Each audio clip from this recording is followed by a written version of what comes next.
Well, tough to talk to our team in the locker room after a game like this. Two very good football teams playing today, and came down to Stanford made a play that they needed to make to win the game, and we didn't make it.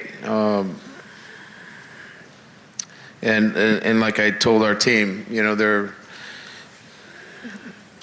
it's tough to win games, and winning's hard, and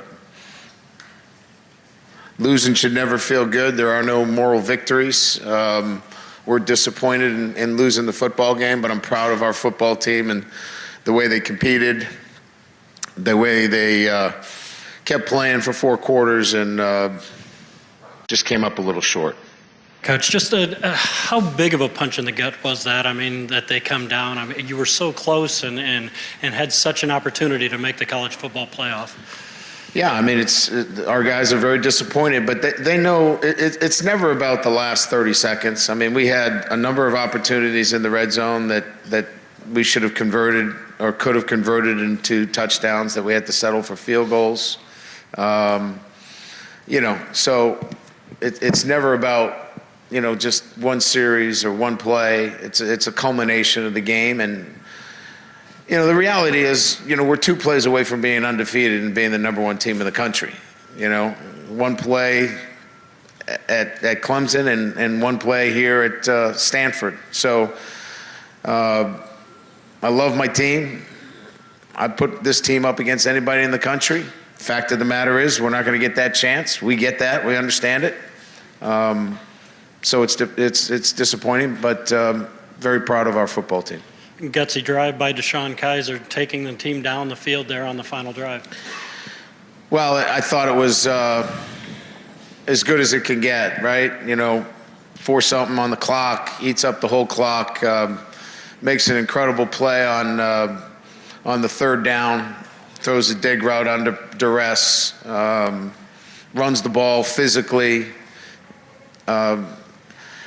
I think he handled himself like a 50-year senior, and he's just a freshman. So, if there's a bright spot there, obviously the way Deshaun Kaiser played was pretty bright.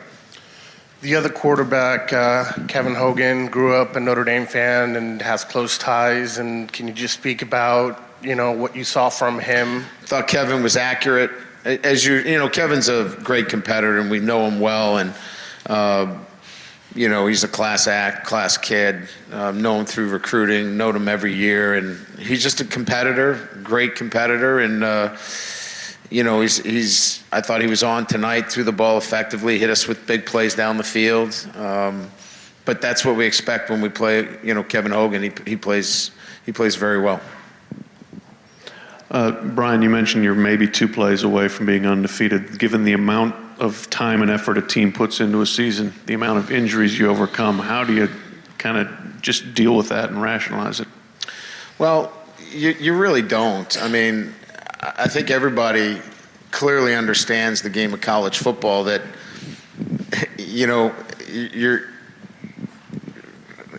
maybe there's a team or two that's immune for that. We're all dealing with it. Baylor dealt with it. TCU's dealing with it. Michigan State's dealing with it. Everybody's got to overcome it. And, we were 2 plays from being on the other side of it.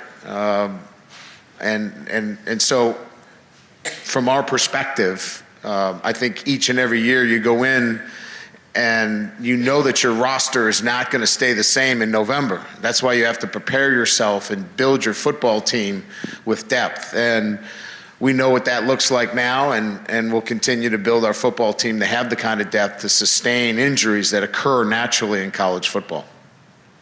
On your left, how did you feel like Josh Adams and Devin Butler filled in for the respective replacements? I think Josh Adams set a Notre Dame record for freshman rushing, so that's a pretty good mark on his record. And I thought Devin Butler competed his butt off. He got a PI late in the game, but, he's competing for the football. So I thought he played well. He left with a concussion in the last series.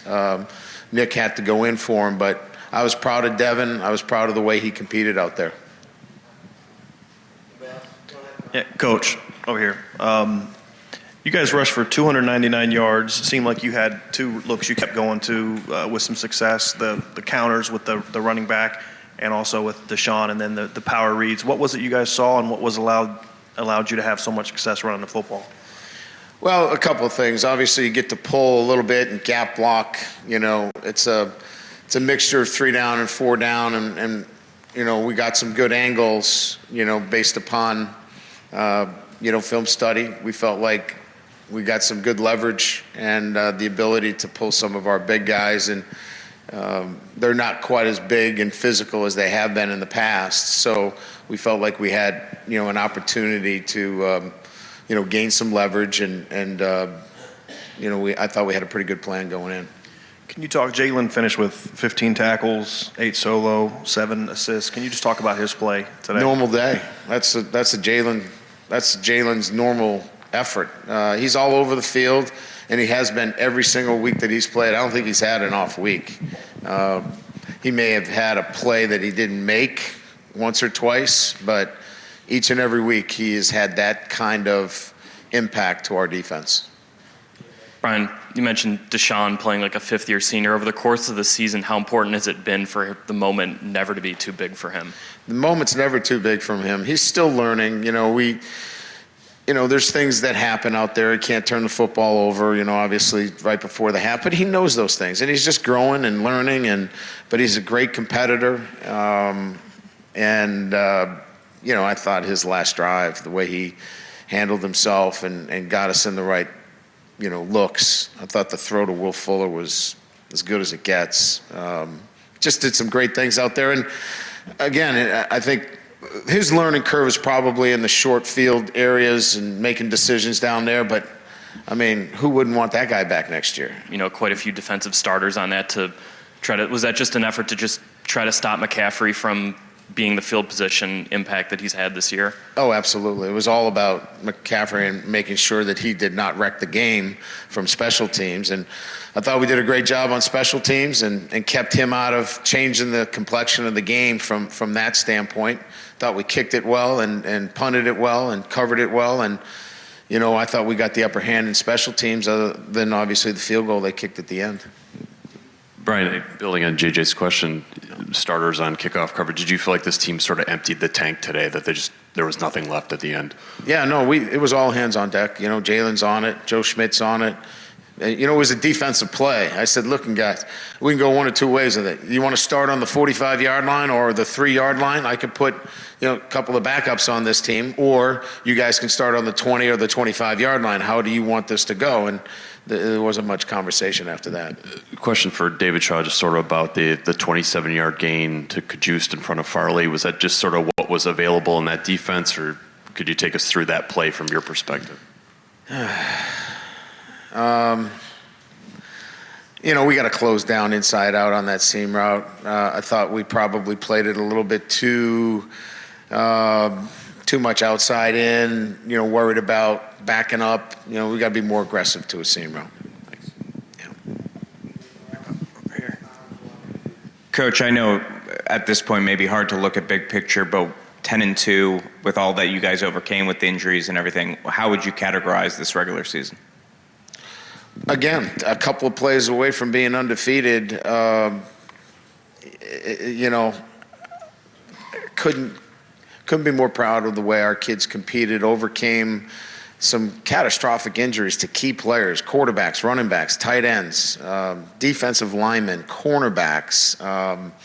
We're talking about across the board here. We're not just talking about one position. We're talking about impacting all positions, playing on the road against very good competition, getting home at 5 o'clock in the morning, bouncing back, playing 2 option teams. I could go on and on. Proud of my football team. We didn't get it done. We didn't win enough games. We get that. But this is a really good football team.